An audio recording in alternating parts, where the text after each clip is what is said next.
Hello everyone, ये एडुटेरिया का paper है 71th बीपीएससी प्रीलिम्स के लिए।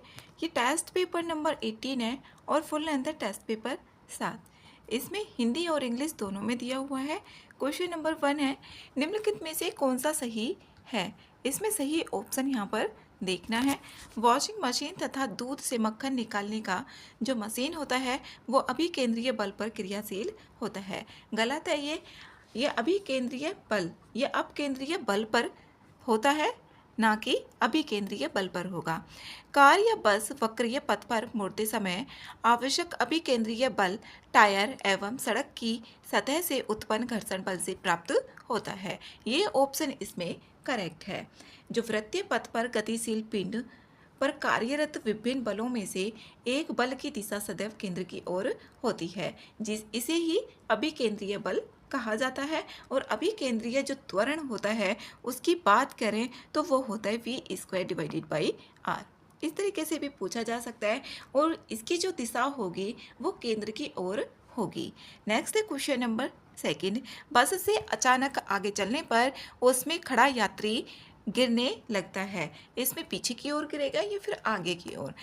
यहाँ पर ये पीछे की ओर गिरता है, वो ए आंसर इसमें सही है। इसमें यहाँ पर बस के अचानक चलने पर यात्री के शरीर का जो निचला भाग है बस के संपर्क में होने के कारण तुरंत गति में आ जाता है, जबकि जो उसका शरीर का ऊपरी भाग होता है वो स्थिर होने रहने का प्रयास करेगा और इसी प्रकार शरीर का जो ऊपरी भाग होगा वो निचले भाग से पीछे रह जाता है और यात्री पीछे की ओर गिर जाता है। नेक्स्ट 3, यदि पृथ्वी अपनी वर्तमान कोणीय चाल से 17 गुनी अधिक चाल से घूमने लगे तो भूमध्य रेखा पर पिंड का वजन क्या होगा। ये शून्य हो जाएगी, तो बी आंसर इसमें सही है। इसमें यहाँ पर जो mr² होता है वो mg के होगा, तो यहाँ पर अब g डिवाइडेड बाई r हो जाएगा। यहाँ पर g डिवाइडेड बाई r हो गया, तो इसकी यहाँ पर वैल्यू रखेंगे। g की जो वैल्यू होती है वो होती है 10 मीटर पर सेकेंड स्क्वायर,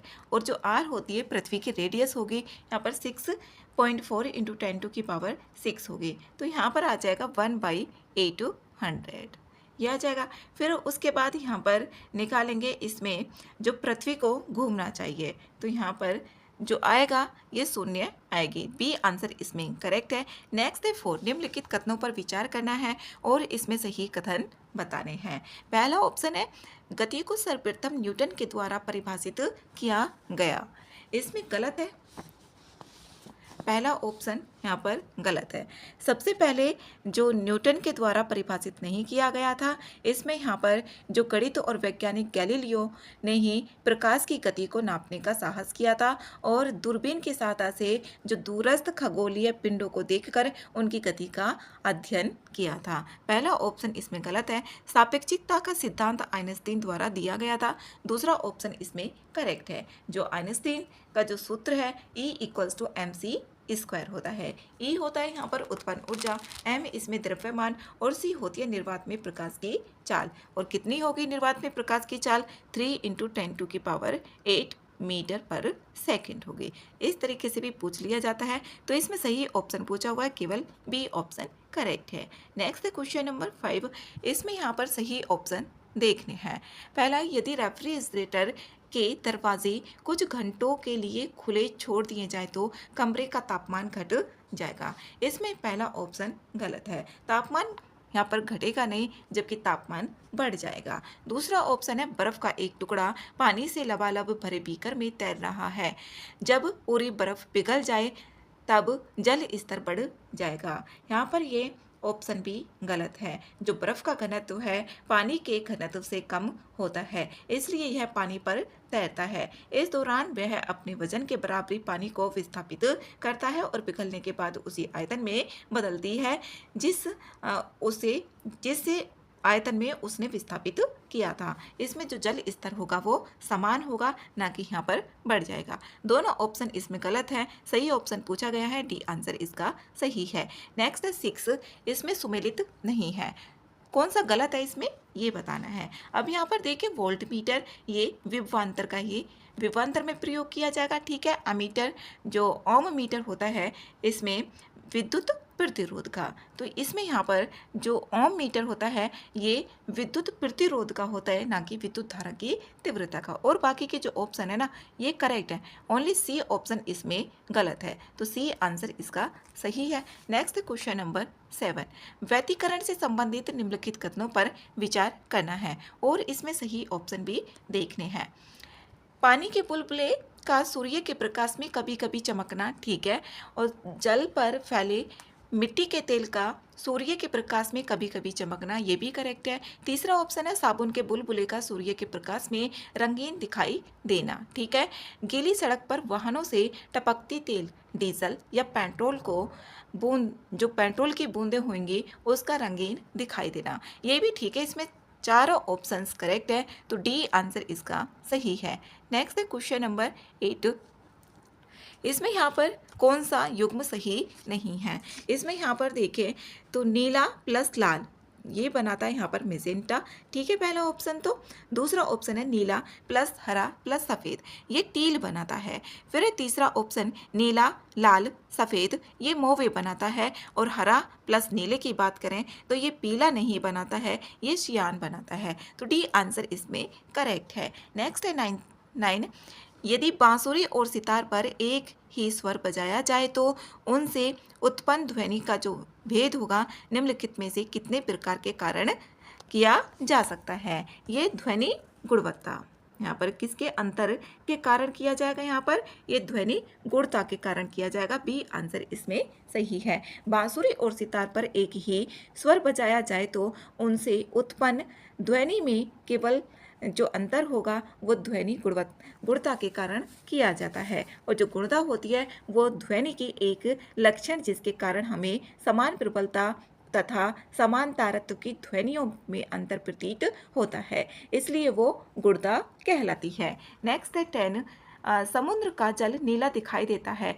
ये किसके कारण दिखाई देता है। यहाँ पर ये जल के अणुओं द्वारा नीले रंग का प्रकीर्णन होना, बी आंसर इसमें करेक्ट है। नेक्स्ट है क्वेश्चन नंबर 11, बैकेलाइट किस प्रकार से प्राप्त किया जाता है। ये किया जाता है फिनोल तथा फॉर्मेल्डिहाइड की अभिक्रिया से, ए आंसर इसमें करेक्ट है। एक तो होता है बैकेलाइट और एक होता है थर्मोप्लास्टिक।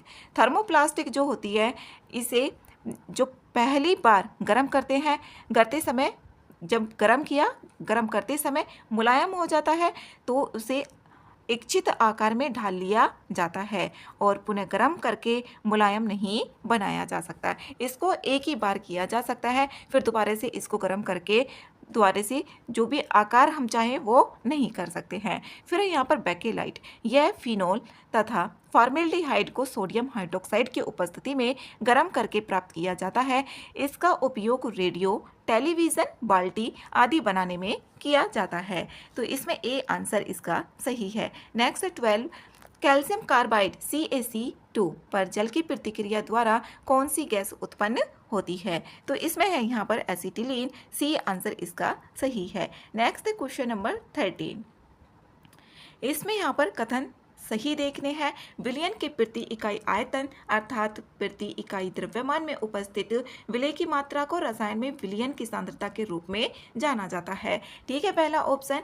दूसरा ऑप्शन है किसी निश्चित ताप और दाब पर 100 ग्राम विलायक में घुलने वाली विलय की अधिकतम मात्रा को उस विलय पदार्थ का उस विलायक में विलेयता कहते हैं, ठीक है। दूसरा ऑप्शन भी जो विलेयता होती है विलय की मात्रा डिवाइडेड बाय विलायक की मात्रा इंटू 100 होगा, तो दोनों ऑप्शंस करेक्ट है, सी आंसर इसका सही है। नेक्स्ट है 14, किस नियम के अनुसार समान ताप और दाब पर सभी गैसों के समय आयतन में अणुओं की संख्या समान होती है। ये होती है आवोगाद्रो के नियम में, यहाँ पर सी आंसर इसमें करेक्ट है। जो समान ताप और समान दाब होगा, सभी गैसों के समान आयतन में अणुओं की संख्या समान होती है आवोगाद्रो के नियम में। नेक्स्ट 15, किसी तत्व का द्रव्यमान संख्या होता है। जो द्रव्यमान संख्या होता है वो प्रोटॉन प्लस न्यूट्रॉनों का योग होता है, तो इसमें सी आंसर करेक्ट है। नेक्स्ट है 16, कुछ धात्विक ऑक्साइड अम्ल तथा क्षार के साथ अभिक्रिया कर लवण और जल बनाते हैं। पहला ऑप्शन इसमें सही है। जो कुछ धात्विक ऑक्साइड होते हैं वो अम्ल और क्षार के साथ में अभिक्रिया करके लवण और जल बनाएंगे। दूसरा ऑप्शन है Al2O3 प्लस और ZNO उभयधर्मी ऑक्साइड हैं। ये ऑप्शन भी इसमें करेक्ट है। जो Al2O3 और ZNO जो जिंक ऑक्साइड है ये उभयधर्मी ऑक्साइड होते हैं। दोनों ऑप्शंस करेक्ट हैं। सी आंसर इसमें सही है। नेक्स्ट 17 धातु कर्म प्रक्रिया के अंतर्गत वायु की नियंत्रित मात्रा में सांद्रित अयस्क को गर्म करने की प्रक्रिया कहलाती है। ये भर्जन कहलाती है। जो भर्जन होती है वायु की नियंत्रित मात्रा में सांद्रित अयस्क को गर्म करने की प्रक्रिया जो कहलाई जाएगी वो भर्जन कहलाई जाएगी। ए आंसर इसमें सही है। नेक्स्ट है 18 निम्नलिखित में से कौन सा तत्व सबसे प्रबल अपचायक तत्व है जिसका घनत्व सबसे कम है तथा प्रकृति में सबसे हल्का है। ये है लिथियम। बी आंसर इसमें करेक्ट है। यहाँ पर लिथियम है।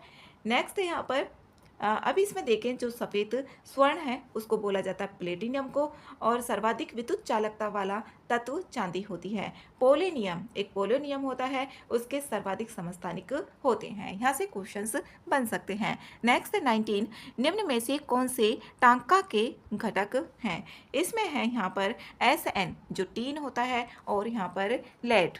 तो बी आंसर इसमें सही है। इसमें यहाँ पर पीतल की बात करें तो इसमें Cu प्लस Zn होगा और टांका की Sn प्लस Pb होगा। गन मेटल की बात करें तो Cu plus Zn plus Sn होता है और जो कांसा होता है वो Cu प्लस Sn होता है। तो यहाँ से क्वेश्चन ये पूछे जाते हैं। तो बी आंसर इसका करेक्ट है। नेक्स्ट है क्वेश्चन नंबर 20 प्रोड्यूसर गैस का निम्न में से कौन सा अवयव प्रमुख है। इसमें यहाँ पर नाइट्रोजन तथा कार्बन मोनोऑक्साइड है। तो नाइट्रोजन N2 प्लस यहाँ पर कार्बन मोनोऑक्साइड ये है CO plus N2 producer gas इसको बोला जाता है। ए आंसर इसमें करेक्ट है। यहाँ से क्वेश्चंस आते ही हैं इस टाइप के। 21 है मलेरिया फैलाने के अलावा एनोफिलीज मच्छर इनके भी वाहक हैं। ये है मस्तिष्क ज्वर और फाइलेरिया के। तो सी आंसर इसमें करेक्ट है। नेक्स्ट है क्वेश्चन नंबर 22 है निम्नलिखित में से कौन जीवाणु जनित पादप रोग है। इसमें धान का जो अंगमारी रोग है वो है। तो इसमें जो आंसर होगा इसका ए आंसर इसका सही है। अब इसमें देखें यहाँ पर आलू का जो सैथिल रोग होता है वो आलू का वार्ट रोग है। वार्ट रोग कवक जनित के कारण उत्पन्न होता है। धान का जो अंगमारी रोग होता है ये आलू का उत्तर भावी अंगमारी रोग होता है धान का। गेहूं का टुंडू रोग ये बाजरा का जो स्मट रोग होता है उसके कारण होता है। नेक्स्ट है क्वेश्चन नंबर 23 मानव हृदय में धड़कन का उद्गम होता है। ये साइनो एंट्रियल नोड से होता है। तो इसमें यहाँ पर ए ऑप्शन ही करेक्ट है। नेक्स्ट है 24 एंटीबॉडीज का निर्माण किससे होता है।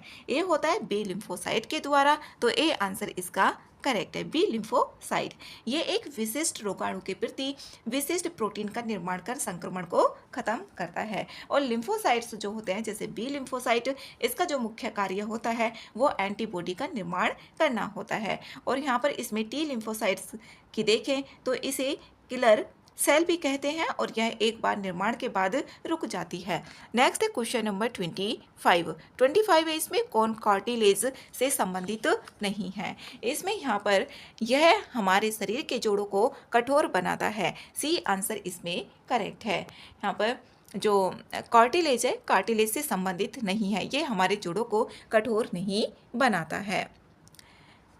नेक्स्ट है 26 क्लोरोफिल से संबंधित निम्नलिखित कथनों पर विचार करना है और इसमें यहाँ पर सही ऑप्शंस देखने हैं। पहला है क्लोरोफिल दृश्यमान प्रकाश स्पेक्ट्रम के नीले और लाल क्षेत्र के तरंग दैर्ध्य को अवशोषित करता है। ठीक है, पहला ऑप्शन क्लोरोफिल दृश्यमान स्पेक्ट्रम के हरे रंग को परावर्तित करता है जिससे क्लोरोफिल एवं पत्ते का रंग हरा दिखाई पड़ता है। ठीक है, दूसरा ऑप्शन भी तीसरा है क्लोरोफिल में मैग्नीशियम उपस्थित रहता है। इसमें सही ऑप्शन बताने हैं। तीनों ऑप्शन इसके सही हैं। डी आंसर करेक्ट है। नेक्स्ट है 27 वायुमंडलीय ऑक्सीजन को फेफड़ों में ग्रहण करना और शरीर के विभिन्न भागों से आई हुई कार्बन डाइऑक्साइड गैस को वायुमंडल में मुक्त करने की प्रक्रिया को कहा जाता है। इसमें श्वासोच्छ्वास उच्छ्वास कहा जाता है, तो सी आंसर इसमें सही है। नेक्स्ट 28, पुस्तक ओरिजिन जो of life, the origin of life किसके द्वारा लिखी गई? ये लिखी गई यहाँ पर AI ओपे रिन के द्वारा, तो यहाँ पर ए आंसर इसमें सही है। इसमें यहाँ पर जीवों की उत्पत्ति के विषय में पदार्थवाद की परिकल्पना रूसी जैव रसायनविद AI ओपे रिन ने वर्ष 1924 में प्रस्तुत की थी। नेक्स्ट 29, हाल ही में विकसित यहाँ पर क्वांटम के डिस्ट्रीब्यूशन के QKD तकनीक का मुख्य उद्देश्य क्या है? इसमें यहाँ पर बी ऑप्शन करेक्ट है। एनक्रिप्टेड संचार के लिए उच्च सुरक्षा प्रदान करना, बी ऑप्शन इसका सही है। नेक्स्ट 30, क्रिस्पर Cas9 तकनीक का प्रयोग मुख्यतः किस क्षेत्र में किया जाता है? ये किया जाता है जीन संपादन में, जो जीन एडिटिंग होता है उसमें किया जाता है, तो ये बी आंसर इसका सही है। यहाँ से पहले क्वेश्चन पूछे गए हैं UPSC में भी। नेक्स्ट 31, इसमें यहाँ से रीजनिंग और मैथ्स के क्वेश्चंस हैं, 10 क्वेश्चंस आते हैं। शब्द यहाँ पर TRANQUILITY, इसमें यहाँ पर दिए गए अक्षरों में से 4 विकल्पों में से यहाँ पर 3 सही ढंग से बनाए जा सकते हैं, वह चुने जो नहीं बनाया जा सकता है। इसमें यहाँ पर देखना है कौन सा इसमें नहीं बनाया जा सकता है, तो इसमें ये बनाया जा सकता है और ट्रिनिटी ये भी बनाया जा सकता है, ट्रेन भी बनाया जा सकता है, लेकिन इसमें ट्राइंगल नहीं बनाया जा सकता, तो डी आंसर इसका सही है। यहाँ पर जो इसमें जी और ई अक्षर उपस्थित नहीं है, क्योंकि यहाँ पर जो ट्राइंगल है, ट्राइंगल में तो जी भी आता है और ई भी आता है, लेकिन इसमें नहीं है, तो इसलिए डी आंसर इसका सही होगा। नेक्स्ट 32, इसमें 1 factorial plus 2 factorial plus 3 factorial plus 4 factorial plus यहाँ पर 50 फैक्टोरियल के योग में इकाई अंक क्या होगा? इसमें इकाई अंक देखना है क्या होगा इसमें इकाई अंक, तो यहाँ पर जो इकाई अंक आएगा वो 3 आएगा, तो इसमें यहाँ पर जैसे 1 फैक्टोरियल है तो 1 हो गया, 2 फैक्टोरियल का कितना आएगा 2 होगा, 3 फैक्टोरियल का होगा जैसे 3 फैक्टोरियल है तो इसमें 3, 2 और 1 तक, इसमें यहाँ तक जाएंगे तो यहाँ पर आया 6। इनको यहाँ पर बाद में जो भी सबको ऐड करेंगे, बाद में जो भी आएगा 5 फैक्टोरियल तक हम निकालेंगे, तो 4 फैक्टोरियल का जो आएगा वो आएगा यहाँ पर 24, फिर यहाँ पर 5 का आ जाएगा 120, इस तरीके से आता चला जाएगा। तो यहाँ पर सभी का इसमें निकाल के देखेंगे। अब 1 का यहाँ पर ये आ गया, अब इसको यहाँ पर ऐड करते हैं इकाई अंक, अब इकाई अंक इसमें ऐड करेंगे, यहाँ पर 1 आया, 2 आया, 6 आया, 4 आया और फिर आया यहाँ पर 0, तो इसको यहाँ पर 2 और 1 3, 3 और 6 9, 9 और 4 यहाँ पर 13, तो इकाई अंक जो बनेगा इसमें 3 बनेगा, तो इसका जो आंसर होगा वो बी करेक्ट होगा। नेक्स्ट यहाँ पर किन्हीं 2 चिन्हों को आपस में बदलने से समीकरण सही हो जाएगा, किन 2 चिन्हों को हम बदलते हैं जिससे यहाँ पर ये समीकरण सही हो जाएगी, तो इसमें यहाँ पर माइनस और डिवाइड को यहाँ पर बी ऑप्शन को इसमें बदल कर देखेंगे तो आंसर आ जाएगा, तो बी ऑप्शन इसका सही है। नेक्स्ट है बी ए का भाई है, जो बी है वो ए का, यहाँ पर बी है और ये है ए का भाई, बी भाई है ए का, तो प्लस हो गया।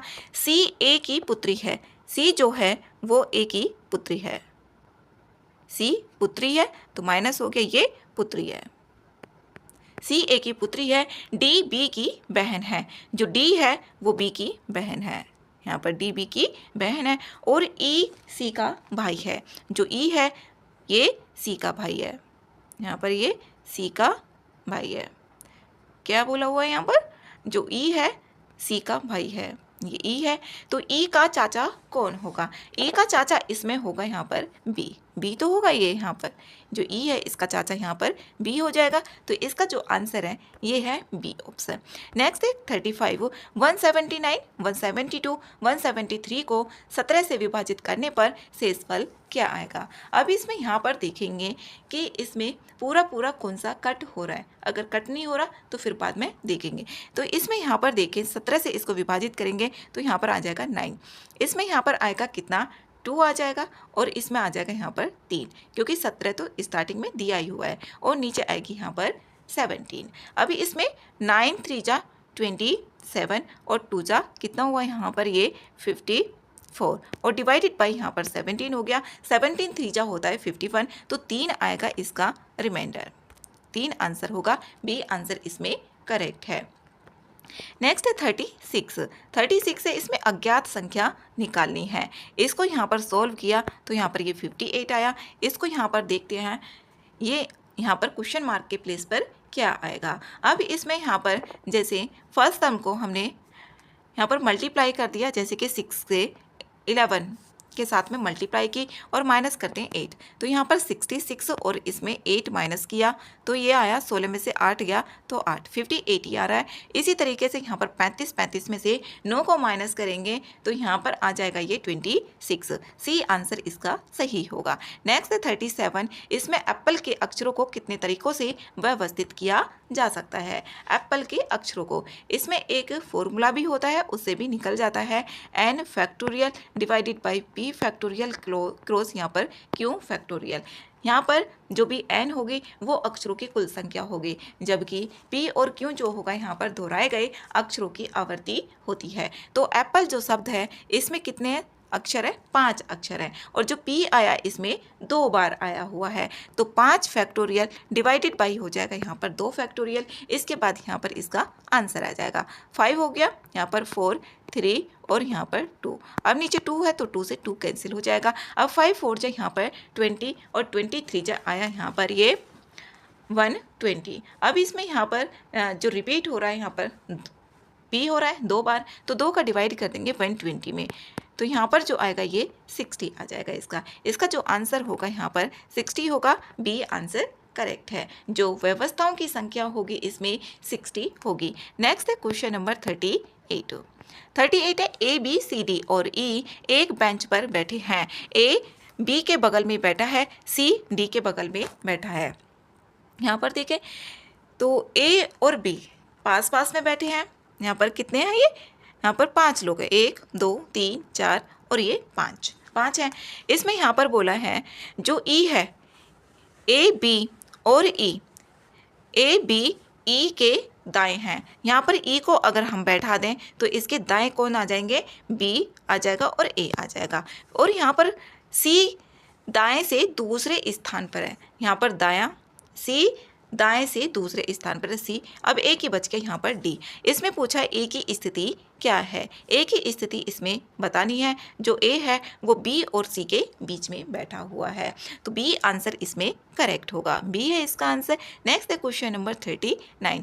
यदि अंग्रेजी वर्णमाला के सभी अक्षरों की सूची में 5 के गुर्जों के स्थान पर अक्षरों को अंक 2 से बदल दिया जाता है और 7 के गुर्जों के स्थान पर अक्षरों को 3 से बदल दिया जाता है, तो सभी जो अब अंग्रेजी वर्णमाला में मौजूद सभी अंकों का योग कितना होगा, ये बताना है। यहाँ पर जो 5 के गुणज होंगे, 5 के गुणज जैसे कि 5 हो गया, 10, 15, 20 और 25, इस तरीके से यहाँ पर 5 गुणज हो गए। इसके 7 के देखें तो 7 होगा और यहाँ पर 14 होगा और यहाँ पर 21 होगा।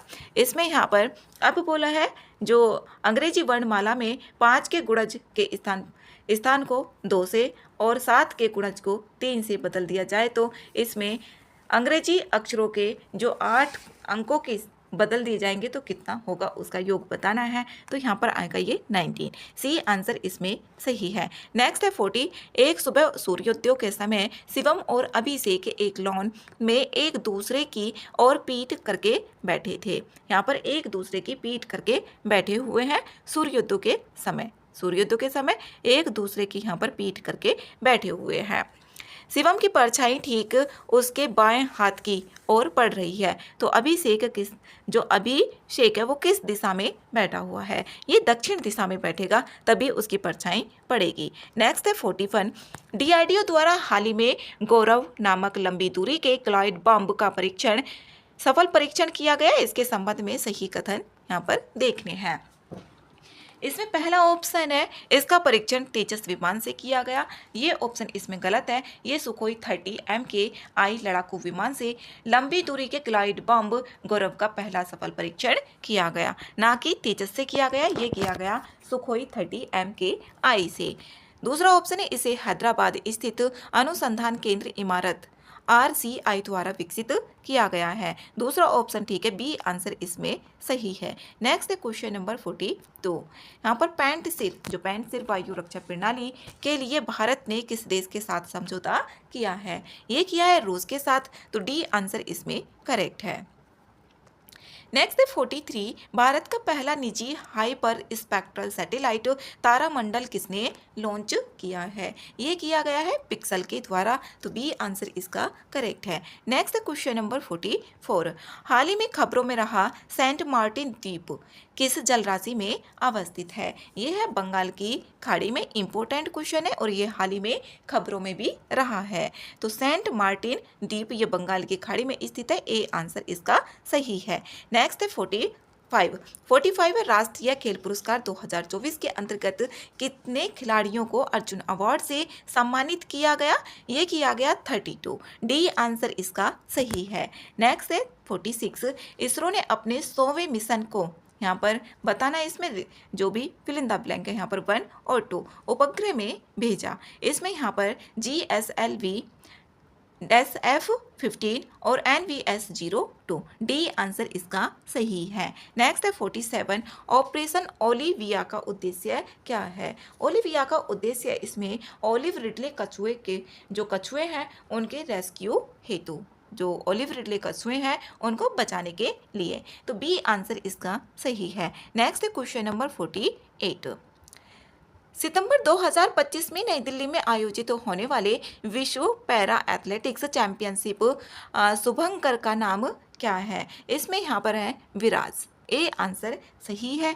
ये भारतीय पैरा ओलंपिक समिति ने सितंबर 2025 में नई दिल्ली में आयोजित होने वाले विश्व पैरा एथलेटिक्स चैंपियनशिप शुभंकर का नाम विराज युवा हाथी रखा है, तो ए आंसर इसमें करेक्ट है। ऑपरेशन MED मैक्स किसके द्वारा चलाया गया? ये चलाया गया नारकोटिक्स कंट्रोल ब्यूरो के द्वारा, NCB।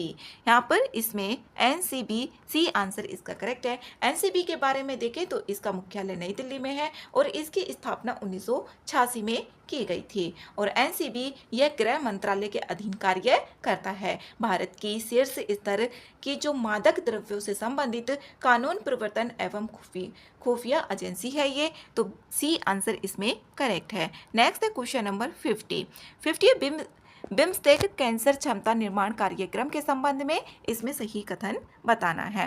पहला ऑप्शन है विदेश मंत्रालय और परमाणु ऊर्जा विभाग DAE द्वारा बिम्स्टेक देशों के लिए बिम्स्टेक कैंसर क्षमता निर्माण कार्यक्रम आयोजित किया गया। ठीक है, पहला ऑप्शन इसमें सही ऑप्शन हमें देखने हैं। इसके पहले चरण का शुभारंभ को एम्स दिल्ली में किया गया। दूसरा ऑप्शन इसमें गलत है, यह किया गया DAE सचिव डॉक्टर AK मोहांती ने किया, जिसके कारण बिम्स्टेक देशों के 21 प्रतिभागियों को रेडिएशन ऑन्कोलॉजी, न्यूक्लियर मेडिसिन और रेडियोलॉजी में 4 सप्ताह के कार्यक्रम में प्रशिक्षित किया जाएगा। तो इसमें यहाँ पर दूसरा ऑप्शन गलत है, पहला ऑप्शन ही ठीक है, ए आंसर करेक्ट है। नेक्स्ट है 51। लोक संवर्धन पर्व किस मंत्रालय के द्वारा आयोजित किया जा रहा है? यह अल्पसंख्यक कार्य मंत्रालय के द्वारा किया जा रहा है, सी आंसर इसमें सही है। नेक्स्ट है क्वेश्चन नंबर 52। सक्षम आंगनवाड़ी एवं पोषण 2.0 के संबंध में इसमें गलत कथन देखने हैं। इसका उद्देश्य देश के मानव पूंजी विकास में योगदान देना है।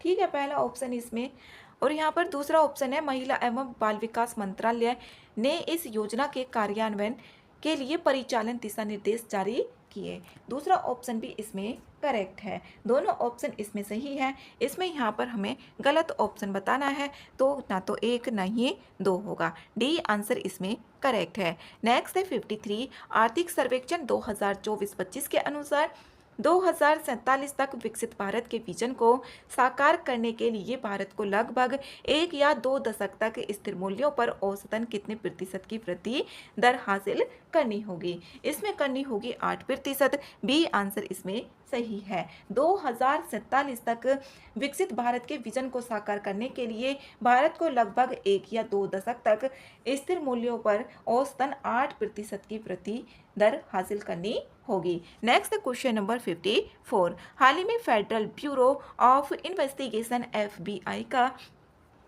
निदेशक किसे नियुक्त किया गया है? ये किया गया है काश पटेल को, तो सी आंसर इसमें करेक्ट है। इंपॉर्टेंट है यहाँ पर FBI federal bureau of investigation का निदेशक। Next question number 55। इसमें गलत मिलान का चयन करना है। कौन सा इसमें गलत किया गया है मिलान? इसमें यहाँ पर देखिए पहला option ICC men's cricketer of the year sir Garfield 100 वर्ष ट्रॉफी 2024, ये जसप्रीत बुमराह इनको ही दिया गया। ICC पुरुष one day cricketer of the year 2024 Azmatullah Omarzai, ठीक है ये भी। तीसरा ऑप्शन है ICC मेंस जो test cricketer of the year 2024, ये जसप्रीत बुमराह यहाँ पर इसमें, ठीक है। इसमें डी ऑप्शन देके यही गलत है। जो ICC महिला T20 cricketer of the year है, ये यहाँ पर स्मृति मंधाना से संबंधित नहीं है। डी आंसर इसका करेक्ट है। नेक्स्ट है क्वेश्चन नंबर 56। ग्रामीण क्रिकेट लीग शुरू करने वाला भारत का पहला राज्य कौन बन गया है? इसमें बन गया है बिहार, तो बी आंसर इसमें सही है। नेक्स्ट है 57। भूभारती पोर्टल का संबंध निम्न में से किससे संबंधित है? ये है तेलंगाना सरकार से संबंधित भूभारती पोर्टल, सी आंसर इसमें करेक्ट है। 58 है 25वां संघाई सहयोग संगठन SCO शिखर सम्मेलन 2025 कहाँ आयोजित किया जाएगा? ये किया जाएगा चीन में, तो सी आंसर इसका करेक्ट है। 59 तालिबान सरकार को आधिकारिक रूप से मान्यता प्रदान करने वाला पहला देश कौन बन गया है? इसमें बना है रूस। तालिबान सरकार को आधिकारिक रूप से मान्यता देने वाला जो पहला देश बना है वो रूस बना है। नेक्स्ट है क्वेश्चन नंबर 60। एलन मस्क ने हाल ही में किस नाम से अपनी राजनीतिक पार्टी बनाई है? ये बनाई है अमेरिकन पार्टी, तो बी आंसर इसमें करेक्ट है। नेक्स्ट है 61। निम्नलिखित कथनों पर विचार करना है और सही कथन इसमें बताने हैं। अमिताभ घोष को 2024 के प्रतिष्ठित जो इरास्मस पुरस्कार से सम्मानित किया गया, ठीक है पहला ऑप्शन। दूसरा ऑप्शन है वाइल्ड फिक्शन, अमिताभ घोष द्वारा लिखित पुस्तक है, दूसरा ऑप्शन भी ठीक है, सी आंसर इसका सही है। नेक्स्ट है क्वेश्चन नंबर 62। हरित इस्पात वर्गीकरण प्रणाली के संबंध में इसमें सही कथन यहाँ पर बताने हैं। चीन के बाद भारत हरित इस्पात वर्गीकरण प्रणाली जारी करने वाला विश्व का दूसरा देश बन गया है। ये ऑप्शन इसमें गलत है। भारत हरित इस्पात वर्गीकरण प्रणाली जारी करने वाला पहला देश बना है, ना कि चीन के बाद बना है, तो पहला ऑप्शन इसमें गलत है। दूसरा ऑप्शन है हरित इस्पात की परिभाषा के अनुसार प्रति टन तैयार इस्पात में CO2 उत्सर्जन 2.2 टन से कम है, ठीक है दूसरा ऑप्शन। तीसरा ऑप्शन है कार्बन उत्सर्जन के आधार पर इसमें रेटिंग प्रणाली तय की गई जिसकी समीक्षा प्रत्येक 3 वर्ष में की जाएगी, ठीक है तीसरा ऑप्शन भी। चौथा ऑप्शन है राष्ट्रीय माध्यमिक इस्पात प्रौद्योगिकी संस्थान इसके लिए नोडल एजेंसी घोषित की गई है, चौथा ऑप्शन भी इसमें ठीक है, तो 3 इसमें ठीक है, तो सी आंसर इसका करेक्ट होगा। नेक्स्ट है क्वेश्चन नंबर 63 है गंगा नदी डॉल्फिन प्लेटनिस्ता गंगेटिका की पहली सैटेलाइट टैगिंग किस राज्य में किया गया? ये किया गया असम में, बी आंसर इसमें सही है। नेक्स्ट है 64। बिहार सरकार की मनरेगा के तहत पोषण वाटिका पहल के संबंध में इसमें यहाँ पर सही कथन देखने हैं। पहला है छात्रों को कुपोषण से बचाने के उद्देश्य से बिहार के सभी सरकारी स्कूलों में पोषण वाटिका स्थापित की जाएगी, इसमें यहाँ पर गलत है पहला ऑप्शन, ये यहाँ पर सभी में नहीं है। बिहार में मनरेगा के तहत प्रत्येक प्रखंड के एक स्कूल में पोषण वाटिका बनाने का निर्णय लिया गया है। दूसरा ऑप्शन है इसमें चयनित स्कूलों में हैंडपंप और 4 दीवारी जैसी बुनियादी सुविधाएं होना अनिवार्य है, दूसरा ऑप्शन इसमें करेक्ट है। पोषण वाटिका में आंवला, नींबू, अमरूद, जामुन, आम आदि के साथ साथ सब्जियों के पौधे भी लगाए जाएंगे, 2 और 3 ऑप्शन करेक्ट है, बी आंसर इसका सही है। नेक्स्ट है यहाँ पर 65। अखिल भारतीय पीठासीन अधिकारी सम्मेलन AIPOC का 85वां सत्र किस स्थान पर आयोजित हुआ? ये हुआ पटना में, बी आंसर इसका करेक्ट है। ये अखिल भारतीय पीठासीन अधिकारी सम्मेलन AIPOC का 85वां सत्र यहाँ पर पटना में आयोजित किया गया। नेक्स्ट है क्वेश्चन नंबर 66। लोकसभा अध्यक्ष ओम बिरला ने संसद में 6 ये नई भाषाओं होगा, 6 नई भाषाओं ने अनुवाद सेवाओं के विस्तार की घोषणा की है। इनमें बिहार की कौन सी भाषा को शामिल किया गया है? इसमें मैथिली भाषा को किया गया है। सी आंसर इसमें करेक्ट है। 11 फरवरी 2025 को संसद में बोडो, डोगरी, मैथिली, मणिपुरी, उर्दू और संस्कृत सहित 6 नई भाषाओं में अनुवाद सेवाओं के विस्तार की घोषणा की गई और अब कुल 16 भाषाओं में अनुवाद उपलब्ध कराया जाएगा तथा 22 आधिकारिक भाषाओं को इसमें शामिल करने का लक्ष्य है। नेक्स्ट है 67। बिहार के किस जिले में मिशन कर्मयोगी कार्यशाला का आयोजन किया गया? ये किया गया गया में, तो ए आंसर इसमें सही है। जो मिशन कर्मयोगी है उसका आयोजन। नेक्स्ट है 68। महावीर मंदिर न्यास समिति पटना के संस्थापक सचिव कौन थे जिनका हाल ही में निधन हो गया? इसमें यहाँ पर आचार्य किशोर कुणाल, तो ये आंसर इसमें सही है। नेक्स्ट है क्वेश्चन नंबर 69। इसमें यहाँ पर गलत कथनों की पहचान करनी है, गलत देखना है। पटना में एशिया का पहला डॉल्फिन अनुसंधान केंद्र बनाया गया है। ये बनाया गया है, यहाँ पर इसमें गलत बताना, ठीक है। पटना में ही बनाया गया है यह केंद्र गंगा डॉल्फिन के व्यवहार, जीवन शैली, आदतों और मृत्युओं के कारणों पर शोध करेगा, ठीक है। गंगा डॉल्फिन IUCN की लाल सूची में गंभीर रूप से संकटग्रस्त सूची में है। ये संकटग्रस्त सूची में नहीं है। गंगा डॉल्फिन की स्थिति यहाँ पर संकटग्रस्त में IUCN में और भारतीय वन्यजीव संरक्षण अधिनियम 1972 की अनुसूची 1 में सूचीबद्ध है। और यहाँ पर साइट्स की जो परिशिष्ट है उसमें वन में है और प्रवासी प्रजातियों पर अभी समय जो CMS है उसमें भी परिशिष्ट वन में सूचीबद्ध है। भारत सरकार ने 2009 में गंगा डॉल्फिन को राष्ट्रीय जलीय जीव घोषित किया जिससे इसके संरक्षण और संवर्धन के प्रयासों को बढ़ावा मिले। तो इसमें तीसरा ऑप्शन गलत है। इसमें यहाँ पर 1 और 2 तो ऑप्शन ठीक है, लेकिन गलत ऑप्शन इसमें पूछा गया है। सी आंसर इसका सही है। नेक्स्ट है क्वेश्चन नंबर 70। मुख्यमंत्री जन आरोग्य योजना का संबंध किस राज्य या केंद्र शासित प्रदेश से है? ये है बिहार से। मुख्यमंत्री जन आरोग्य योजना का संबंध बिहार राज्य से है। 71 है, यहाँ पर सूची 1 और सूची 2 दी गई हैं। इसमें यहाँ पर मिलान करना है। पूर्व मीमांसा की बात करें तो ये जैमिनी से संबंधित है और उत्तर मीमांसा की बात करें बादरायण। वैसे सिक्का देखें यहाँ पर ये कणाद या उलूक से, यहाँ पर न्याय गौतम से, तो बी आंसर इसमें करेक्ट है। नेक्स्ट है क्वेश्चन नंबर 72। गौतम बुद्ध के पूर्व जन्मों से जुड़ी जो जातक कथाओं का संबंध है वो किसमें है, किससे संबंध है? ये है सुत्त पिटक के जो खुद्दक निकाय है उससे है। डी आंसर इसमें करेक्ट है। नेक्स्ट है क्वेश्चन नंबर 73। निम्नलिखित कथनों पर विचार करना है और इसमें यहाँ पर सही कथन देखने हैं। शुंग राजवंश की जो राजधानी थी वो प्रयागराज थी। ये गलत है। यहाँ पर जो शुंग राजवंश है इनकी राजधानी प्रयागराज नहीं थी। शुंग वंश जो राजवंश है ये 185 ईसा पूर्व से 73 ईसा पूर्व की स्थापना मौर्य वंश के अंतिम शासक वृद्ध की हत्या करके पुष्यमित्र शुंग ने किया था और शुंग शासकों ने अपनी राजधानी विदिशा में स्थापित की थी, ना कि प्रयागराज में।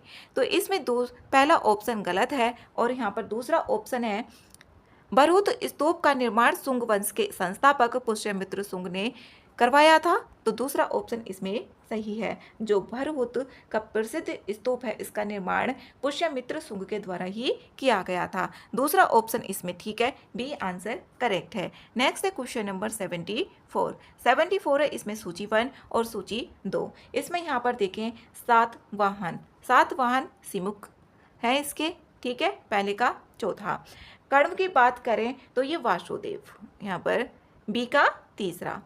फिर यहाँ पर वाकाटक विंध्य शक्ति से है, ठीक है। पल्लव इसमें यहाँ पर सिंह विष्णु, तो इसका जो आंसर होगा यहाँ पर ए आंसर ही करेक्ट है। 4 3 1 2। नेक्स्ट है क्वेश्चन नंबर 75 है कथन 1 और कारण दिया हुआ है। इसमें यूनानियों के बाद भारत आने वाले दूसरे विदेशी लोग जो थे वो शक थे। इसमें यहाँ पर